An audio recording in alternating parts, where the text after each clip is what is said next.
آية الله الخميني والحسن الثاني، والاعتقاد السائد أن مشكل المغرب وإيران بدأ في فترتهم فقط، وخصوصا بعد خطاب الحسن الثاني على الخميني فاش قال أن المغرب رسميا بفتوى من العلماء كيكفر الخميني. ولكن اللي ما عارفينوش أغلبية المغاربة أن مشكل المغرب وإيران غيبدأ في فترة الشاه محمد رضا بهلوي. والقصة باختصار كتقول أنه في ذاك الوقت المغرب كان في حرب قوية ضد فصائل البوليزاريو في الصحراء، وكان محتاج دعم عسكري عاجل، وكنا محتاجين عتاد عسكري من الدول الحليفة. وهنا المغرب بقيادة الحسن الثاني غيتوجه بطلب رسمي للشاه الإيراني، وغيطلب منه طائرات الفونتوم، لأن وزارة الدفاع الأمريكية أكدت الملك المغرب أن الطائرات متوفرة عند إيران، وأمريكا مستعدة تكون وسيط ضامن بيناتهم حيث هي اللي مشرفة عليها.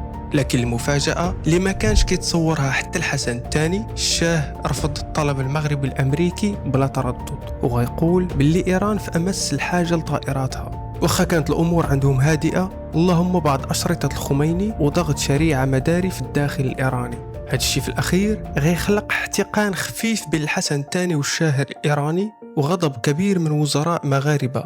ولكن غيطوي الحسن الثاني على الصفحة فاش غيجيه الشاه الإيراني لاجئ بعد نجاح انقلاب آية الله الخميني. ورغم رفض وزراء من داخل القصر لهذا الاستقبال الملكي الرسمي، إلى أن الحسن الثاني أصر عليه. ولدابا باقي عندي سؤال كبير، وهو واش غلط الحسن الثاني فاش استقبل رضا بهلوي وهو عارف أن هذا الشيء غيخلق ليه عداوة مع النظام الإيراني الجديد بقيادة الخميني؟